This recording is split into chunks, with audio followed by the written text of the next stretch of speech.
Enrique, bienvenido a Café Sin Un Ego. gusto estar contigo, Mónica. ¿Cómo estás? Muy bien, aquí listo para compartir sobre pues mi trayectoria, sobre este amor a la historia, sobre pues toda esta cultura mexicana. Todo esto, ¿de dónde surge? A ver, platícanos un poco para los que nos están viendo. ¿Quién es Enrique?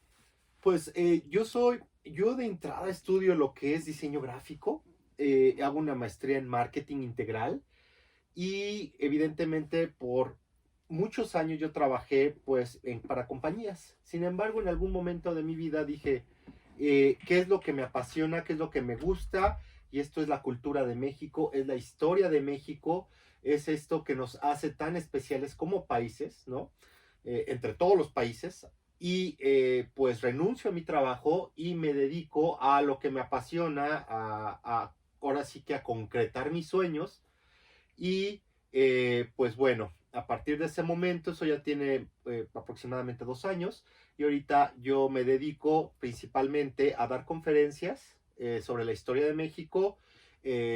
Escribo también, espero este año salga mi primer libro con una editorial importante.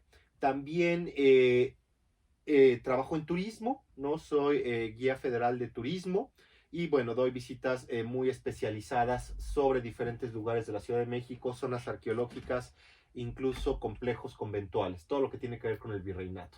Y así ya llevamos casi 2 años y pues es una magnífica experiencia, la verdad Claro, es que que dos sí. años es recién, o sea, apenas Sí, estás. apenas. Y además despegaste impresionante, porque veo que en tus cuentas, tanto de Twitter como Instagram, de pronto tuviste 200,000 seguidores. Sí, más de 200,000 si sumamos todas, por ejemplo, y bueno, eso es muy importante.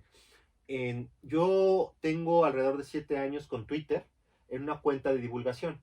Yo comparto todo lo que es la historia nuevamente y la cultura de México a través de cápsulas, ahora sí que como píldoras, ¿no?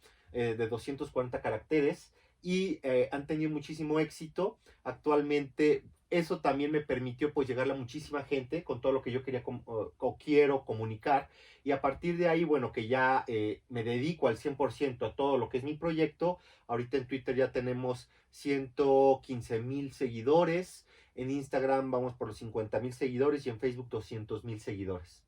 Entonces, bueno, eso me permite amplificar mi voz, eso me permite amplificar lo que quiero decir, ¿no? También por ahí he participado con algunos change.org, ¿no? Sobre todo cuando se encontró un templo redondo en el centro, un templo de Quetzalcóatl, en el centro histórico de la Ciudad de México, y hubo toda una polémica porque querían hacer un hotel, querían ampliar un hotel, iba a quedar en manos de un hotel, entonces al final con el change.org puse los reflectores sobre este tema. Y bueno, por ahí vamos a estar lanzando otro sobre un monumento muy importante en la ciudad que también necesita mucha atención. ¿No? Lo que dices, tienes una voz que llega a muchísimas personas, pero no solamente eso, lo que es maravilloso también es que acercas de un modo u otro a la gente, los invitas a que abracen la cultura. Sí, Y sí, eso es brutal, porque veo que te siguen de todas las edades, ¿no? Tienes como muchísimos followers de muchas edades y chavitos que están metidos en Instagram, de pronto como que les llama la atención tu cuenta, te comienzan a seguir y de ahí hay un interés, se sí. despierta la inquietud y el interés a la cultura. Y empiezan a comprar libros. O sea, me ha tocado desde mensajes que me mandan de, oye, es que mi hija tiene una tarea de los aztecas. ¿Qué libro le compro? ¿Qué libro le compro o dónde puedo encontrar información? Me ha tocado de chicos que hacen su estudio, bueno, su examen para entrar a lo que es la Escuela Nacional de Antropología e Historia. Y me dicen, ¿dónde puedo prepararme? Y me dicen a veces, ya entré, muchas gracias pues porque me inspiraste para esto. Otros me dicen, pues no he podido entrar, pero dentro de 6 meses lo voy a volver a hacer. Me toca evidentemente también periodistas, ¿no? Medios, diferentes medios los cuales me han entrevistado, televisión, radio, prensa, medios digitales. También colaboro, ¿no? Tengo una columna por ahí, una columna que cada 15 días estoy hablando de historia. Por ejemplo, la de esta semana es la historia de los ícaros mexicanos. Todos estos personajes que desde el siglo XVIII empezaron con sus globos aerostáticos a explorar los cielos, ¿no? Y todas sus tropelías, todas sus aventuras, accidentes. Entonces, bueno, es muy enriquecedor que te llegue gente de todo tipo. preguntando, como tú dices, desde estudiantes, mamás, hasta profesionales de los medios. Qué satisfacción. ¿Te imaginaste algo así hace 2 años? Nunca, Nunca. nunca, no. De hecho, yo, yo trabajaba en compañías. La última compañía en la que trabajé fue una editorial. Y yo ya llevaba con mis redes sociales pues alrededor de 7 años, pero yo nunca creé mis redes sociales, mi Twitter, principalmente mi Facebook, con un propósito de decir yo voy a vivir de eso o va a ser mi herramienta de trabajo. Yo lo que hago finalmente en mis redes sociales es poner @Cuauhtémoc, Tlatuani Cuauhtémoc, para los que nos ven, un Tlatuani es un gobernante mexica o azteca del mundo mesoamericano. Y lo hice hace 7 años porque, bueno, en aquel momento estaba mucho de moda el poder meterse en la piel de un personaje histórico mexicano. Teníamos a Miguel Hidalgo en su momento, teníamos todavía, bueno, a Porfirio Díaz, tenemos a, ¿qué otro? Hernán Cortés. Que Pedro ya estaba, ¿no? En Porfirio Sí, Díaz. Pedro, gran amigo, Pedro ya estaba con Porfirio Díaz, había Hernán Cortés, había muchos personajes históricos, ¿no? Iturbide, entre otros. Pero te estoy hablando, te digo, hace 8 años. Y yo dije, pues no hay la de un representante del mundo prehispánico, no hay la de un representante del mundo mesoamericano. Creo que pudiera ser muy relevante compartir datos sobre este mundo, pues un mundo que es de lo más interesante para el mexicano. De acuerdo a encuestas que he realizado, los periodos que más les gustan a los mexicanos de la historia es en primer lugar el mundo mesoamericano, el prehispánico en general, con la conquista incluida. El segundo, estaríamos hablando de todo lo que es la Revolución Mexicana, ¿no? Todo lo que es desde Porfirio Díaz, Madero. El tercero, muy relevante, sería entre la independencia y el imperio de Maximiliano y Carlota. Entonces, empecé eso como un juego. Pues conoces mucha gente, pero te digo, más como de diversión, más por compartir, encontrar gente afín a ti sobre los temas que a ti te te interesan. Claro. Pero bueno, con los años esto se ha vuelto pues muy relevante. Incluso he colaborado con el propio Twitter México, ¿no? He colaborado con ellos. Hemos hecho notas, hemos hecho hilos sobre diferentes efemérides en estos días, ¿no? 16 de septiembre, 16 de septiembre, 12 de diciembre, todos estos. Y has hecho guías súper importantes, ¿no? De turismo, como las personas de National Geographic, Sí, los has sí, llevado. sí. Es También he tenido el gusto de mover a gente de National Geographic. Les hice una visita a Teotihuacán, ¿no? Yo creo que se quedaron muy contentos. También los llevé al centro histórico. Entonces, pues sí, es todo un orgullo, pues que la gente de National Geographic te busque, pues para darles una visita guiada, ¿no? Con información relevante, conociendo pues los mejores sitios, con el tiempo siempre limitado. Porque bueno, National Geographic, la gente de National Geographic son como los máximos expertos de viaje en el mundo, de exploración, de viajes, de zonas arqueológicas. Entonces siempre es un placer trabajar con ellos. Oye, cada vez que vas, cuéntanos un poco, cada vez que vas, o sea, ya son tus visitas constantes, ¿encuentras algo nuevo? Sí, siempre. O sea, tu mirada cambia, siempre hay algo nuevo. Por ejemplo, yo convoco recorridos turísticos culturales en redes sociales, por ejemplo, uno cada 15 días, uno cada mes, dependiendo la carga de trabajo. ¿Grandes grupos? Sí, estamos hablando de alrededor de 35 personas, 40 personas las que van a esos grupos, digamos, no personalizados. Y hemos pasado por diferentes puntos o lugares de la ciudad y va cambiando cada 2 o 3 meses. Por ejemplo, ahorita venimos de un recorrido especializado por el barrio de la Merced y ahorita a donde vamos a ir es a la calle de Madero. Entonces vamos a conocer la historia de los azulejos, ¿no? En donde, por cierto, en el siglo XIX, en esas magníficas escaleras que uno ve de mosaico, ¿no? Donde está un hermoso mural también, justo en la entrada de los baños, curioso. Ahí mataron en el siglo XVIII una persona. Ahí justamente en esa escalera bajando, existen dos teorías, que bajando o en el descanso, ahí mataron a una persona durante el motín de la Acordada en 1828, pues por venganzas personales. era una persona de abolengo, ¿no? Digamos, descendiente de nobleza, de aristócrata, y un personaje, digamos, de una clase más baja llega y lo mata porque siempre lo minimizó y porque, pues, digamos que no le dio su lugar. Entonces ahí lo mata. Por ejemplo, otro dato muy relevante es que los azulejos que decoran esa escalera estaban en el convento de San Diego, en la tumba de la familia de los condes de Orizaba. Y en el momento en que se exclaustra, se destruyen estos conventos, ¿no? Regresan a su palacio, que era el palacio de los azulejos, ¿no? Entonces esos azulejos fueron de una tumba. Entonces vamos a andar por Madero caminando. Ahorita evidentemente está todo este tema del coronavirus, por lo que hay que ser cautos y ver cómo se va desarrollando esto para lanzar lo que es pues, la comunicación y que la gente se una al recorrido. Claro, no entre en pánico y sigan Sí, visitando claro. todavía, pero con medidas de Y como tú dices, ¿no? Cada vez que uno, por ejemplo, cada vez que uno va a un lugar, pues ya que es un viejo conocido, por llamarlo de alguna forma, como el Hospital de Jesús o Teotihuacán, cada vez que uno va ahí, por lo menos en mi caso, yo encuentro cosas nuevas. El Hospital de Jesús. El Hospital de Jesús, bueno, el hospital está, sí, efectivamente, en el Hospital de Jesús es un lugar también poco conocido. Se encuentra en Pino Suárez, la entrada está por República del Salvador. Es el tercer hospital más antiguo del mundo que sigue funcionando.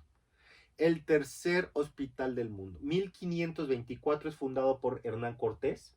Es un orgullo, sigue funcionando bajo la dirección de un patronato.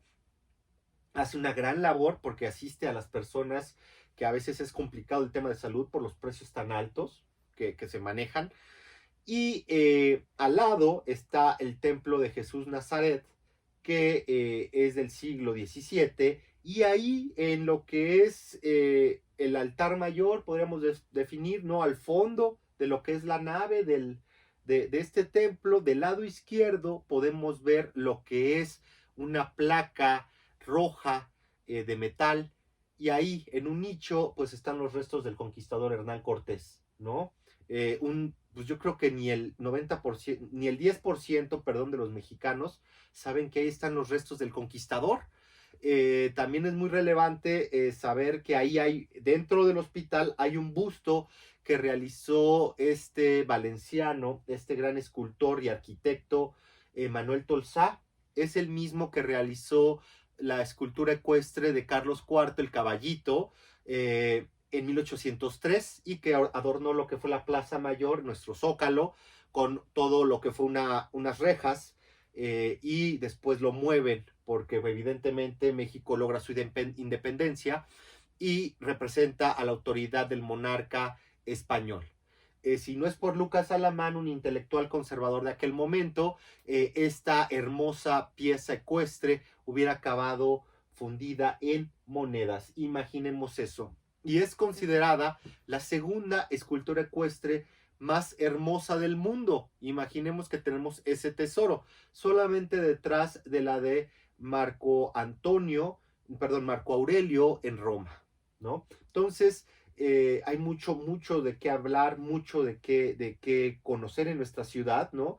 Por ejemplo, en el Hospital de Jesús, entre las vigas, porque todavía tiene techo de vigas, imaginemos eso. Que la ponen, a ver, una pregunta, los restos de Hernán Cortés los ponen en 1700 y de hecho, los traen a México, si no mal recuerdo, lo que es su nieto, Pedro Cortés, los trae a México, porque Hernán Cortés pidió que él quería ser enterrado en un convento de monjas en Coyoacán, el cual nunca se concretó. Justo al lado, y bueno, iba a estar al lado de donde está la iglesia, el templo de San Juan Bautista, ¿no? El más importante de Coyoacán. Y su nieto decide traer los restos, porque él muere en Castilleja de la Cuesta, España, y decide traerlos, y al ver que no está este convento, los ubica primero en Texcoco. En la Catedral de Texcoco, ahí estuvieron los restos de Hernán Cortés junto. Se supondría que todavía ahí, debajo del altar mayor, estarían los restos de la madre de Hernán Cortés, y de uno de sus hijos, todavía hasta la fecha. Evidentemente es como información muy delicada y no la comparten, pero se supondría que ahí deberían de estar, a menos que hubieran sido movidos. Y posteriormente, entonces, que está ahí Hernán Cortés, lo mueven a San Francisco el Grande, ¿no? Donde está actualmente al lado de la Torre Latinoamericana. Ahí también pasan un buen rato. Y sería alrededor de 1790 cuando los hacen en el templo de Jesús Nazareno un hermoso monumento para el conquistador, con un obelisco, con un bronce con un bronce su retrato, con una estructura de mármol, y ahí van a estar. Sin embargo, para 1823, que ya México es independiente, existe un movimiento muy fuerte nacionalista y un odio hacia esta herencia española, ¿no? Y muchos de estas personas, digamos, rojas, muy extremistas, podríamos definirlo, deciden o empiezan, digamos, de creativos a decir vamos a quemar los restos de Hernán Cortés porque no puede ser que haya un monumento para él. Entonces se entera de esto Lucas Alamán, que era el administrador de los descendientes de Hernán Cortés en México, que era la familia, los duques de Monteleón y Terranova, de apellido Piñatelli, Cortés Piñatelli y Aragón. Y él habla con el párroco de esta iglesia y definen que desmontar este hermoso monumento, meter debajo de las tarimas del templo, imaginemos eso, entre ratas, humedad, polvo, lodo, ahí meten los restos de Hernán Cortés debajo de la tarima. El bronce de Manuel Tolsal original lo mandan a Italia, no a Nápoles, a donde está ya el original. Ahí están parte de la familia de estos duques que te comento, Mónica, y ahí esconden a Hernán Cortés. No sería hasta 1828, si no mal recuerdo, que hacen un nicho en el muro del templo y sin nombre ahí lo meten, sin marca alguna ahí lo meten. No sería hasta 1946, si no me recuerdo, 46, 47, que grupos del Círculo de Estudios Cortesianos, entre ellos Francisco de la Maza, este gran conocedor de lo que es el arte virreinal, del arte novohispano, y van y se ponen a investigar y empiezan a buscar este nicho y lo encuentran y analizan los restos de Hernán Cortés y saben que es él. Y posteriormente, pues las autoridades, el presidente de México en su momento, pues se le asigna al INA, Instituto Nacional de Antropología e Historia, y colocan lo que es esta placa para marcar el lugar donde él descansa. ¡Qué maravilla! Así nuestro conquistador o el conquistador de México. Y qué impresión, ¿no? Y esa es la razón por la cual yo creo que no tenemos pues, esculturas de Hernán. Sí. O sea, las buscas. No hay. Sí, es brutal. En México, el general de la gente no quiere a Hernán Cortés y sería sujeto a vandalismo si vamos tuviéramos a hablar esto. de eso, vamos a regresar, vamos a un corte comercial y vamos a hablar por qué no lo quieren y que nos cuentes más de Hernán Cortés y un poquito también de ti. Claro que sí. Estamos en Café Cinego, soy Mónica Salmón y vamos a un corte. Gracias. Seguimos en Facebook Live. Acá estamos. Y acá estamos en YouTube. Para todos tus seguidores sí. que nos estén viendo. Qué interesante, ¿verdad? Es que sí. es apasionante. Sí, es apasionante. Es y lo más interesante es que cada rincón de la Ciudad de México, cada edificio, cada calle que ves, tiene una larga historia, una interesante historia. ¿Cómo ¿no? haces tu búsqueda? Por ejemplo, pues yo creo que es sobre un interés que tenga. O sea, por ejemplo, a mí siempre una cosa lleva a la otra, como dicen por ahí. Yo empecé estudiando todo lo que fue las culturas mesoamericanas, principalmente los mexicas, y de ahí paso a lo que es la conquista, de ahí paso a Hernán Cortés, de ahí paso a el hospital que él fundó, que es del siglo XVI, de ahí paso a todas las construcciones del siglo XVI del centro de México, de ahí paso pues a todo lo que es el arte novohispano. De ahí paso, bueno, ahorita estoy estudiando todo lo que es el arte del siglo XIX en México, ya el México independiente, ¿no? Con grandes artistas como Doctor Atl, como Saturnino Herrán, como Juan Cordero, muchos otros, ¿no? Entonces, así ahora sí que una cosa te lleva a la otra. Todo ha sido por gusto, y cuando tengo que organizar lo que es un recorrido o algo, pues me sirve mucho porque es una forma de reiterar el conocimiento, de fijarlo en la cabeza, ¿no? También, si lo lees una vez, no se te queda. Y también, bueno, enriqueces toda la información porque conoces todo lo que pasó en una calle, ¿no? Por ¿Cómo haces ponerte tu un ejemplo. búsqueda? O sea, vas al lugar. Exactamente, hay que ir al lugar, hay que conocer el lugar, hay que conocer la calle, hay que conocer los edificios, tener bien abiertos los ojos, observar cada detalle del exterior o del interior, incluso hablar con la gente, ¿no? Si hay comercio, si hay personas que viven ahí. También, evidentemente, pues compro muchos libros, algunos son libros bastante raros, ¿no? O bastante cotizados, como La ciudad de los palacios de Guillermo Tovar de Teresa, o México Barroco del mismo autor. Y también, evidentemente, se hacen búsquedas por internet, Las porque fotos que tienes, que son maravillosas. la gran mayoría vienen, bueno, o vienen de internet o vienen de los libros que yo tengo, porque hay cosas muy, muy puntuales en las cuales ni siquiera hay fotos de esto en internet, es increíble, ¿verdad? Pero no las hay. Todo esto, pues evidentemente lo pueden ver en mi cuenta de Twitter, ¿no? Que es @cuauhtémoc_1521, y lo mismo en Instagram.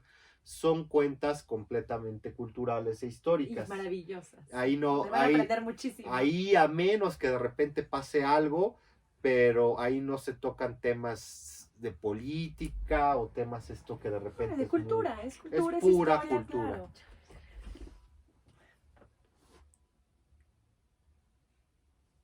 Hola, ¿cómo están? Estamos en Café Cinego, soy Mónica Salmón y estoy platicando con Enrique Ortiz. Estábamos hablando de Hernán Cortés, de la maravilla que tiene cada esquina este país, y todo es historia. Todo en México tenemos ahí algo que nos está hablando. Podemos hablar que la Ciudad de México hasta el siglo XIX fue la ciudad más importante del continente americano, para que tengan una idea de la importancia. En algún momento, ¿no? Platicas con gente, personas de Estados Unidos, de Canadá, y se maravillan al ver un edificio de 1524, 1550, por ejemplo, en este caso el Hospital de Jesús que decíamos, porque dicen, en todo lo que es Estados Unidos y Canadá, no hay una construcción así de antigua. Evidentemente hay zonas arqueológicas, pinturas rupestres, pues bueno, en lo que es el campo, no en lo que son ahí las montañas, no en las ciudades, pero no existe una construcción, ¿no? De los colonos, ¿no? Que llegan de Inglaterra, que llegan de Irlanda, que llegan de Alemania. No hay una construcción en todo lo que es posiblemente el centro de México hacia arriba, hasta Alaska, que tenga la misma antigüedad que un edificio que está aquí en el centro histórico y por el que pasamos, pues por lo menos una vez al mes, ¿no? Claro, y que ya lo damos como por hecho. Y ya lo damos por hecho. Mal, tenemos un país está tan ahí rico y tan, o sea, tan mágico. Por ejemplo, Chapultepec es muchísimo más grande que Central Park, este famoso parque de Nueva York, ¿no? Que ha sido retratado en innumerable cantidad de películas, hasta cómics, ¿no? Spider-Man, todo esto. Y nuestro bosque de Chapultepec es muchísimas más veces más grande que Central Park. Eso sin mencionar la cantidad de museos que alberga, que Central Park, pues bueno, está más limitado en ese tema. De entrada podremos hablar del Museo Nacional de Historia, el Castillo de Chapultepec.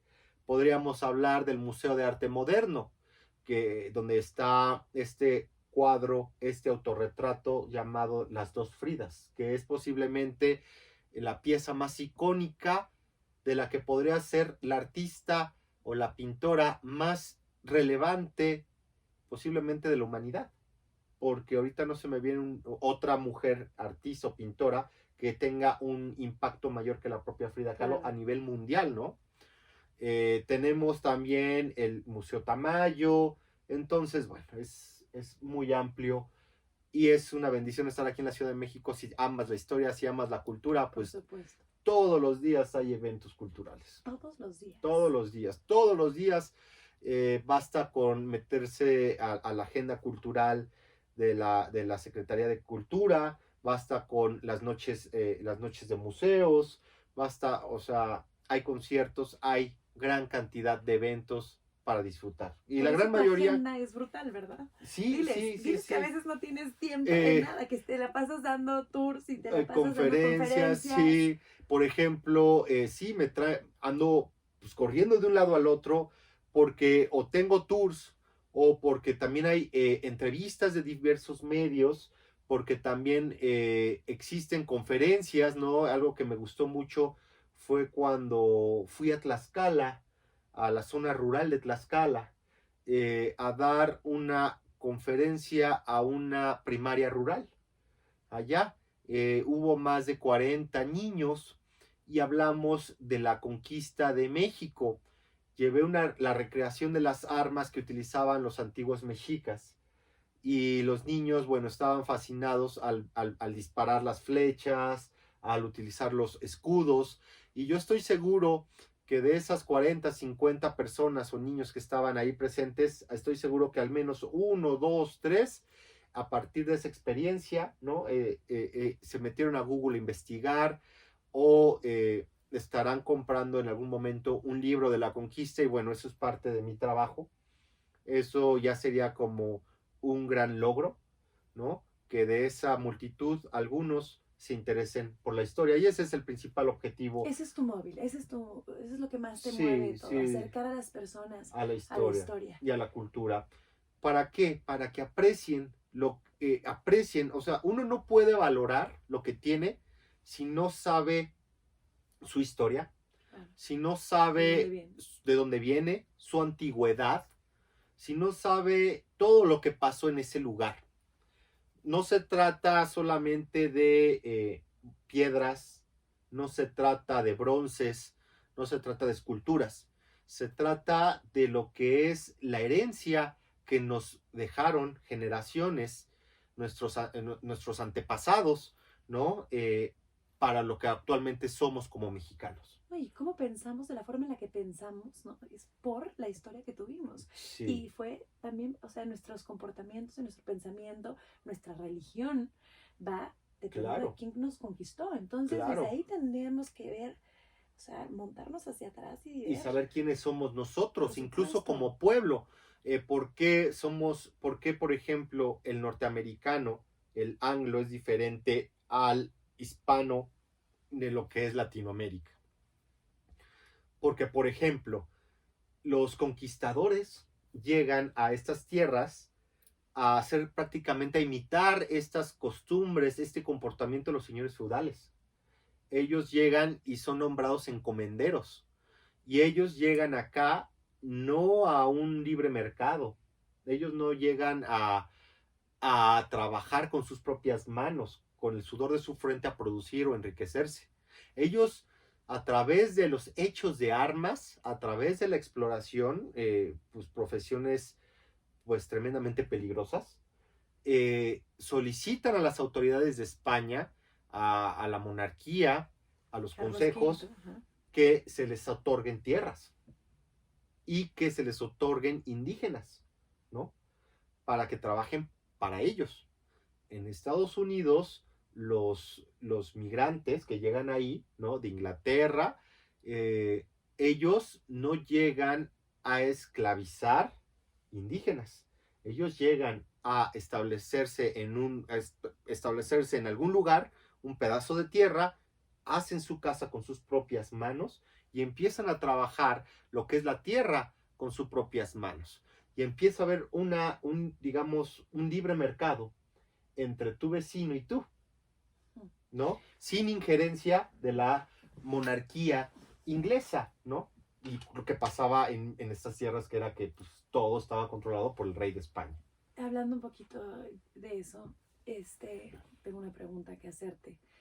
Esta parte que pone Christian Duverger sobre el conquistador, sobre todo de Hernán, ¿no? La figura de Hernán Cortés, de un hombre letrado, un hombre culto, un hombre que no llegó a imponerse, o sea, que llegó y hizo, ¿no? Quería hacer un mestizaje, que quería incluirse en la Sí. cultura y de esta forma. ¿Tú cómo lo ves? Sí, claro, evidentemente, nuevamente vemos las diferencias entre el norte, ¿no? En el mundo anglo y lo que es actualmente, bueno, lo que fue el virreinato de la Nueva España. Aquí, evidentemente, Hernán Cortés buscó por todos los medios que hubiera un mestizaje. Y por eso somos lo que somos actualmente. Gracias a esas acciones de Hernán Cortés, ese pensamiento que él tenía, somos lo que somos actualmente como mexicanos, ¿no? La decisión de un hombre permeó por siglos en millones de personas en una nación, historia, claro. en una nación completa con repercusiones a nivel continental, porque muchos conquistadores tomaron este ejemplo, pues, de México para el sur, ¿no? Y no nada más él, sino había muchos, por ejemplo, Fray Bartolomé de las Casas, ¿no? Un dominico que protegía a los indígenas. Estamos también viendo a Gante, ¿no? A este famoso franciscano, a Motolinia, a muchos otros, ¿no? Que también pusieron su vida en peligro, sus posiciones, ¿no? En peligro por defender primero al indígena y segundo también por buscar un mestizaje en estas tierras. Claro. En el norte, ¿no? En el norte, finalmente, el ejemplo y la situación fue completamente diferente. Llegaron estos migrantes pues, de Inglaterra, de Irlanda, de todos estos lugares, y ellos deciden, pues, prácticamente quitar, ¿no? Borrar de la parte de la costa este de lo que actualmente es Estados Unidos a todos los nativos, ¿no? Los matan, los empujan hacia el oeste y ellos se quedan con sus tierras. Creo que para Estados Unidos, si Estados Unidos hubiera seguido una política similar a la que se siguió en Nueva España, serían un país muchísimo más rico de lo que actualmente son, ¿no? Porque la riqueza cultural que había con esos nativos, pues también era importante, ¿no? Entonces, pues sí, las decisiones de una persona cambian la historia, pasan por países, pasan por siglos, ¿no? Y lo mismo podríamos decir, por ejemplo, de Miguel Hidalgo, ¿no? Que a través de una persona muy culta, que hablaba francés, que hablaba latín, que hablaba purépecha, que era una persona de campo, ¿no? Que sabía de carpintería, que sabía del trabajo de cerámica, que le encantaban las obras de Molière, ¿no? Que montaba en aquel momento Molière, este famoso dramaturgo y escritor francés, estaba prohibido en la Nueva España por la Inquisición. Estamos hablando de inicios del siglo XIX, y pues el mismo párroco, el mismo sacerdote, ¿no? En este caso, por ejemplo, de Dolores, allá en Guanajuato, pues decide montar o montó en varias ocasiones las obras de este importante escritor francés. Imaginemos eso. Pero a través de sus acciones, ¿no? De ese 15 de septiembre de 1810, pues ustedes me pueden decir si sus acciones no tuvieron eco en todo un país, ¿no? Y no nada más en un país, sino que la independencia de México le pega a lo que es todo Centroamérica, ¿no? Por poner un ejemplo. Qué maravilla, podríamos tener horas. ¿Con qué personaje de la historia es con el que tú te identificas más? Esa es una pregunta interesante. Es una muy interesante pregunta.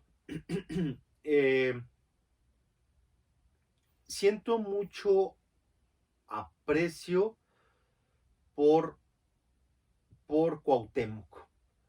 Como lo dice mi nick, tal vez. Claro. Es lo que se me viene a la mente, porque él enfrentó una situación completamente conflictiva, muy difícil, porque recordemos quién fue Cuauhtémoc, ¿verdad? Para la gente que nos ve, mucha gente lo sabe, pero bueno, no está de más dar un contexto. Cuauhtémoc fue el último gobernante de Tenochtitlan, de los mexicas, que fue de forma independiente, porque hubo gobernadores, ¿no? Todavía indígenas, en Tlatelolco y en San Juan Moyotlán, ¿no? Pero él fue, aparte, el que llevó la carga de la resistencia de Tenochtitlan durante este sitio de 1521, encabezado por Hernán Cortés, sus aliados indígenas y por sus propios españoles. Imaginemos esa situación, ¿no? Saber que prácticamente tu mundo va a desaparecer, tus dioses van a ser aniquilados, Sí, tu ciudad va a ser destruida. que había sido educado, ¿no? Como No, príncipe y que lo tenían, exactamente. o sea, que no lo tenían preparado para algo así. Él era un noble, él había tenido la mejor educación, él pues había sido preparado para gobernar, había sido preparado para ser un gran militar, un gran guerrero, pero de repente pues todo tu mundo se cae, ¿no? Entonces eso pocas veces ha existido un choque semejante en la historia de la humanidad como fue en estas tierras, en esta ciudad en 1521. Entonces lo que él enfrentó, lo que él encaró, ¿no? La destrucción de su civilización y lo peor, él sobrevive a esa destrucción, ¿no? Porque dijeras, bueno, es que yo me voy a morir o me muero en algún punto y ya no supe más. Que había un aviso, ¿no? El eclipse. Hubo varios Hubo, presagios, ajá, sí. y que finalmente con lo del eclipse era como mal. Sí, sí, sí. Platícanos un poco sobre eso. Por ejemplo, y esto viene desde 1509, esto seguramente que lo vio Cuauhtémoc, pero quien fue el principal protagonista fue Moctezuma II, Xocoyotzin, el famoso Moctezuma. Hubo 8 presagios funestos que registra Fray Bernardino de Sahagún en su obra, y entre ellos, bueno, evidentemente está un Citlalpopoca, que es una estrella humeante, un cometa, está una columna de fuego que se veía en las noches en medio del lago, está una grulla que capturan en el lago de Texcoco, una grulla que tenía por cabeza un espejo de obsidiana, o sea, seres míticos. Cuando se la llevan a Moctezuma y la ve, se acerca a ver este espejo, porque recordemos que aquí no había espejos como los conocemos actualmente. Entonces se acerca a ver este espejo de obsidiana y ahí alcanza a ver a hombres montando venados que vienen del oriente, que vienen del Golfo de México, del Totonacapan, de la región fértil, de la región de las frutas, de la vainilla, de toda esta parte, ¿no? La actual Veracruz. Y se espanta y llama a sus agoreros, a sus hechiceros, a sus magos, sacerdotes, a preguntarles el significado de este portento que ve en este espejo que trae la grulla. Cuando llegan todos estos personajes y van nuevamente a buscar la grulla, no está, desaparece la grulla, ¿no? Y uno de los portentos más relevantes de lo que es la conquista, pues sigue vivo hasta nuestros días, que es la leyenda de la Llorona, ¿no? La leyenda de la Llorona, bueno, todo el mundo la conoce, de esta mujer que pierde a sus hijos o que ella misma los mata, los ahoga en un cuerpo de agua, en un río, en un lago, por un amor no correspondido hacia un español que prácticamente pues la engatusa o la engaña, se aprovecha de ella, la abandona y ella se venga, le da varios avisos a este castellano diciéndole que regrese con ella, que ella lo quiere mucho. Él completamente la ignora y lo amenaza con que va a ahogar a sus propios hijos. Al español le importa poco y ella ahoga a sus hijos y luego ella también se ahoga, y a partir de ahí, bueno, anda penando por lo que es la Ciudad de México, Coyoacán, Xochimilco. Muchas regiones han adoptado este espectro, ¿verdad? Que es como ya parte de la familia de los mexicanos. La Llorona, la Planchada, la otra, ¿no? La enfermera del hospital, el hospital Benito Juárez, ¿no? Que se cayó durante el sismo del 85. Pero bueno, en los portentos se comenta que Moctezuma escuchaba a una mujer, y en general los habitantes de Tenochtitlan escuchaban a una diosa que se llama la Cihuacóatl, que significa mujer serpiente, y escuchaban a esta mujer por la noche gritar, lamentarse: ay, hijitos míos, ahora a dónde os llevaré, ¿no? ¿A dónde os llevaré? Se comenta que ese 13 de agosto de 1521, cuando es capturado Cuauhtémoc por el bergantín comandado por la tripulación del bergantín comandado por García de Holguín, que esa misma noche, ya después de que Cuauhtémoc había ido con el señor Malinche, don Malinche, Hernán Cortés, y le dice: oh Malinche, he hecho todo lo que he podido por mi pueblo y por mi ciudad, ¿no? Toma ese puñal que llevas a la cintura y mátame con él. Después de esto, cuando los ríos de personas salen de Tenochtitlan para escapar de esta ciudad infestada de muertos, de peste, de destrucción, se dice que también esa fatídica noche se escucha el llanto de esta diosa, la mujer serpiente, gritando en los alrededores de Tenochtitlan, ¿no? Y está el árbol, ¿no? Donde llora él. Y también está el árbol, bueno, ya está quemado y destruido, pero ahí sigue el tronco, en Popotla. Así es. Sí, sí, sí. Pues vamos a ir a un corte. Estamos en Café Cinego, soy Mónica Salmón y vamos a un corte. Gracias. ¡Qué maravilla! Mucha información, sí. Pero está muy bien. Sí, sí, Porque sí. esto es acercarlos y estoy segurísima que los que nos están viendo, te están escuchando y van a decir, ay, quiero saber un poquito más. Y hay libros, ¿no? Y hay libros buenísimos que serían, hay libros, por ejemplo, personas que les interese cómo se vivía en Tenochtitlan. Jacques Sustelt, Fondo de Cultura Económica, la vida cotidiana de los aztecas en vísperas de la conquista. Es un excelente libro. Para aquellos que les interese la crónica de la Ciudad de México, Serge Grusinski fue director de la Facultad de Humanidades de la Universidad de la Sorbonne en París. Se llama La Ciudad de México, un relato del Fondo de Cultura Económica. Sobre Hernán Cortés, excelente libro, aparte de los que ya mencionaste, Mónica, de Duverger, ¿no? Que es La Espada y el otro es La Pluma. Para mí, la mejor biografía de Hernán Cortés en gran medida es la de Juan Miralles. Juan Miralles, Hernán Cortés, el inventor de México. Libros de la conquista, Hugh Thomas, La Conquista de México, de Editorial Planeta, acaba de ser reeditada.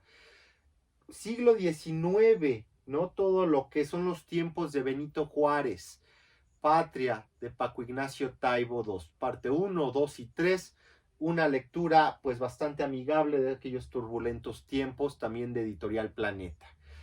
¿Cuál otro podríamos hablar? ¿De qué otro periodo podríamos hablar para del Segundo Imperio? De Carlota y Maximiliano, ahorita no tengo alguno en la mente. Hay uno muy bueno del Fondo de Cultura que precisamente se llama Carlota y Maximiliano, de la colección de historia de Egon, no me acuerdo del nombre, pero bueno, hay mucho que leer, ¿no?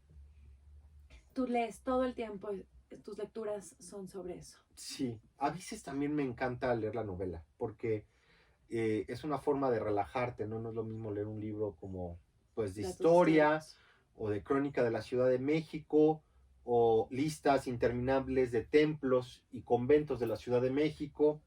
Entonces sí, también disfruto mucho de la novela histórica, tanto, no nada más de México, sino de cualquier cultura.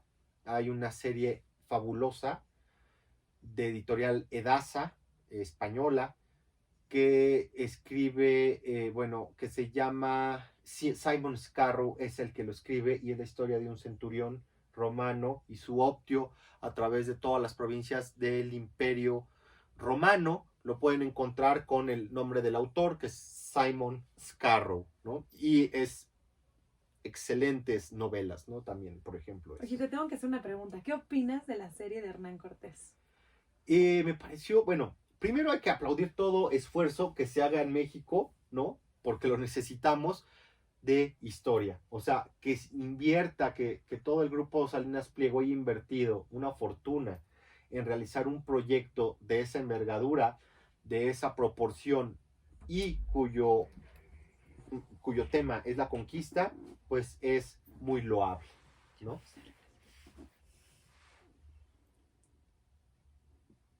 Regresamos a Café Cinego, soy Mónica Salmón y estoy con Enrique Ortiz. Enrique, estamos en nuestro último bloque. Ya se va a acabar desgraciadamente, pero que nos has dado una clase maravillosa. Muchas gracias. ¿Qué nos quisieras comunicar? Pues a mí me encantaría, bueno, tal vez dos temas. El primero es investiguen donde vivan sobre su pueblo, sobre su familia, sobre la parroquia que está en su pueblo, ¿no? Porque eso, evidentemente, si ven en una Ciudad de México, investiguen sobre su colonia, investiguen sobre su calle, investiguen sobre sus vecinos, aquellos vecinos que hace cientos de años vivieron ahí, porque eso les va a permitir conocerse mejor a ustedes mismos, valorar lo que tienen, ¿no? Valorar todo lo que tienen y saber también la historia, qué pasó donde ustedes viven. Y eso aplica pues desde ciudades, barrios, calles, familias, todo, ¿no? No podemos valorar si no conocemos la historia de las cosas. No podemos cuidar si no sabemos valorar, ¿no? Y finalmente todo esto que nosotros tenemos, monumentos, palacios, todo esto, pues no es nuestro, ¿no? No es de esta generación, no es de las personas que vienen en el 2020, eso ha estado ahí por siglos, ¿no? Por años. Y creo que nuestra responsabilidad, eh, ya que nosotros no somos el gobierno ni tenemos el dinero para andar cuidando esto o financiando reparaciones, bardas, todo lo que requiere un mantenimiento de esa forma, lo menos que podemos hacer es cuidarlo. Claro, por supuesto. O sea, no lo destruyamos, disfrutémoslo y cuidémoslo, ¿no? Creo que eso, para que las futuras generaciones pues también puedan verlo. Estamos y se obligados, ¿no crees? O sea, Sí. yo siento que es una obligación como Sí, mexicanos. claro. Tenemos que pues responsabilizarnos y cuidarlo. Es como los italianos. Los italianos, yo, yo creo que sienten un gran orgullo, un gran respeto hacia lo que son sus monumentos. No, yo me gustaría pensar que para un italiano lo que es la Capilla Sixtina, lo que es su catedral en Florencia, ¿no? Pues para ellos es su tesoro. Y ellos están orgullosos de que estos monumentos, de que estas construcciones sean los embajadores de su nación frente al mundo. Así como los parisinos con lo que es su Torre Eiffel, ¿no? Con sus palacios, el Palacio de Versalles. Tenemos que tener eso aquí en México, tenemos que meternos eso debajo de la piel, ¿no? Independientemente de dónde vengamos, de qué estado, de qué estrato social, de lo que sea, ¿no? Económico, tenemos que meternos ese chip, eso, y valorar lo que tenemos. Y la otra, pues bueno, creo que en estos tiempos de tanta polarización, en estos tiempos de tanta hostilidad en redes sociales, en el cual pues se agrede a las personas sin mayor motivo o razón, se calumnia, se desacredita, o sea, es increíble. No lo sé, yo creo que en gran medida hay muchísima frustración social, hay mucho resentimiento, hay mucha envidia y también porque cada vez somos una sociedad carente de respeto. O sea, las sociedades latinas o hispanas o de América Latina somos muy buenos para ciertas cosas, pero por otro lado no sabemos respetar en gran medida, ¿no? No nos respetamos en muchas ocasiones a nosotros mismos, no respetamos al vecino, no respetamos al compañero del trabajo, de las redes sociales, y menos podemos pedir que se respeten las calles, que no se tire basura, que no se claro, que no es al destruya. otro. Eso es bien importante, yo quisiera que lo entendieran, que no es tiro aquí el papelito aquí afuera y total no vivo en este lugar. en este lugar y no estoy afectando a los otros. No, nos estamos afectando todos. Sí. O sea, es nuestra ciudad, la debemos de cuidar, es Sí. nuestro país. Sí, no, y incluso si tú le mentas o le das una grosería a una persona, esa persona te va a responder y eso va a generar, involucrar a más personas. ¿Y qué ganas con eso? ¿No? o qué Tenemos ganas todo, ¿no? De verdad, es que eso al es lo manejar. trágico. Los mexicanos, yo siento que tenemos muchísimas cosas súper positivas y muy buenas que Pero necesitamos sí, explotarnos. O sea, necesitamos de verdad reconocernos como somos un gran país, tenemos una gran cultura sí, y sí, sí. deberíamos, o sea, sí un poco como ser más conscientes de eso. Exacto, y del daño que podemos causar, basta con salir a las calles a ver la gente peleándose en el tráfico, ¿no? Gente se pelea en el tráfico porque lo rebasaron el uno al Sí, más otro. civismo, por favor, claro. Entonces, si es para mí, aparte de la corrupción, y creo que la corrupción también va ligada a lo mismo, es el respeto. Ese es el gran problema actualmente de los mexicanos. No hay respeto hacia la vida humana, no hay respeto hacia las mujeres, no hay respeto Importantísimo que lo hayas hacia mencionado la ahora. diversidad sexual, no hay respeto a los monumentos, no hay respeto al que maneja, no hay respeto hacia los árboles o los animales, no hay respeto ni al jardín porque llegan y tiran la basura en el jardín, ¿no? Entonces, pues creo que a través de este contacto con tantas personas, a través de analizar estos problemas actuales, creo que somos una sociedad carente de respeto. Y evidentemente la corrupción se vincula a esto porque pues no hay respeto hacia el otro, no hay respeto hacia las autoridades, no hay respeto hacia las leyes, ¿no? Cosa que en otros países, bueno, Japón, Alemania, pues bueno, el respeto es algo fundamental, uno de los valores fundamentales de su sociedad. Y bueno, veamos los resultados de una sociedad como la japonesa Claro. y una sociedad como la mexicana, ¿no? Por el respeto, por esa sencilla palabra, ¿no? Pues ojalá todos tus seguidores, porque son muchísimos, ¿no? Sí, Tomen en cuenta estas palabras y comencemos, ¿no? A tener un poquito más de respeto hacia nuestro país, que es finalmente ofendemos a nosotros México, nos mismos, ofendemos a nosotros. claro, Entonces claro, eso es, hay que tenerlo consciente, no le estoy haciendo un daño, no, nos estamos dañando, ¿no? como Como sociedad, sociedad. Y eso no se quita, y no es hacerle al otro, lo que le haces al otro nos lo hacemos también nosotros mismos, y eso hay que ser conscientes. claro, claro. Eh, ¿Alguna religión que hagas? ¿Eres Pues no, católico? bueno, me crecí como católico, a veces me doy una vuelta por las iglesias, ¿no? Varias, ¿no? Bueno, con Con un un fin fin. religioso, sí, sí. Voy más a las iglesias para conocer lo que son sus retablos o su historia o ver quién está enterrado ahí, que para sí efectivamente realizar un acto religioso, pero sí también voy para realizar este tipo de acciones. Y también en algún momento, bueno, coincido mucho también con lo que es la filosofía budista, Ok. ¿no? También tiene mucho que ver con esta mejora constante, con esta cuestión del karma y del dharma, ¿no? Con esta cuestión pues de tratar de hacer el bien todo el tiempo.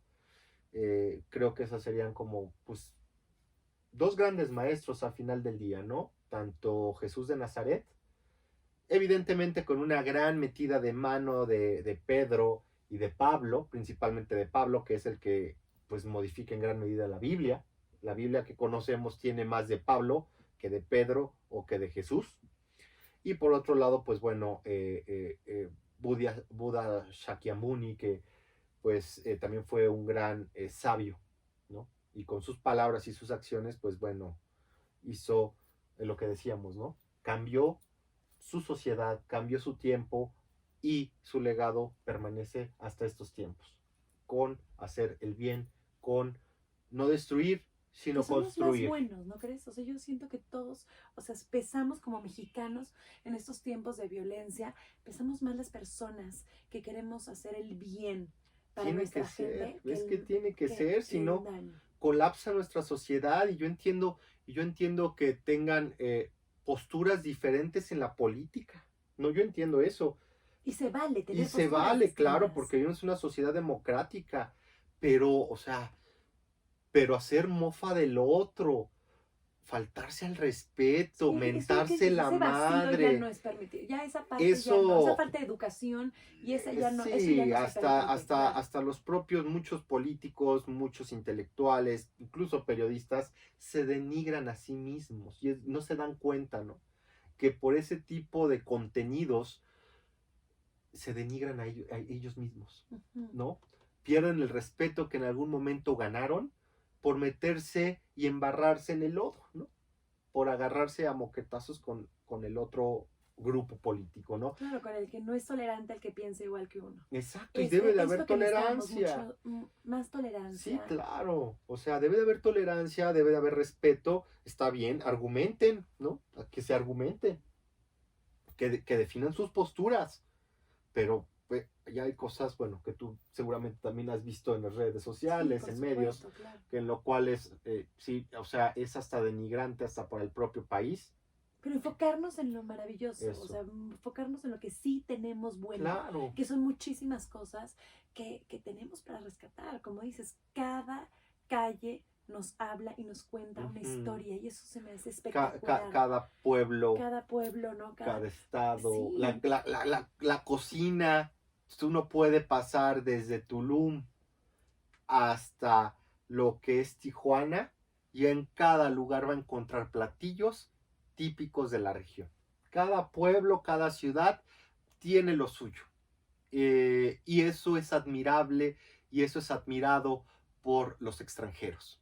Al igual que la diversidad, ¿no? Que tenemos de climas, la diversidad de fauna, de flora, incluso las grandes culturas que habitaron en este territorio, incluyendo también lo que fue el virreinato, ¿no? De la Nueva España, el cual pues dejó grandes obras de arte y pues durante el cual, ¿no? Por 3 siglos se forjó la identidad nacional, ¿no? Se forjó la identidad nacional en este virreinato, cosa pues nada despreciable. Algo que nos quieras comentar, ya vamos a cerrar, fue un placer tenerte. No, pues nada, espero que me puedan seguir por mis redes sociales, ¿no? Reitero, es Twitter, Instagram, @Cuauhtémoc con H, _1521, espero me puedan seguir y bueno, y que se interesen por la historia, que se interesen por la cultura, por la gastronomía, por el turismo y lean mucho, vean muchos documentales sobre nuestro México para poderlo entender mejor y cuidarlo mejor. Yo te quiero agradecer de verdad lo que Gracias. haces, o sea, por haber estado en Café Sin Ego, pero también sobre todo por lo que haces. Muchas gracias, Se Mónica. me hace algo increíble y te quiero felicitar y pues Gracias. aquí tienes una gran fan. Muchas gracias, Mónica por la invitación no, y ha sido un gusto estar aquí contigo. Soy Mónica Salmón, mis redes son @MónicaSalmónPSI en Instagram y en Twitter. Y aquí vamos a seguir. Nos vemos la próxima semana en Café Sin Ego. Gracias. Muchas gracias. No, de nada. Estuvo increíble. De nada, Moni. ¿Qué te pareció? Me encantó. Yo estoy segura que es súper importante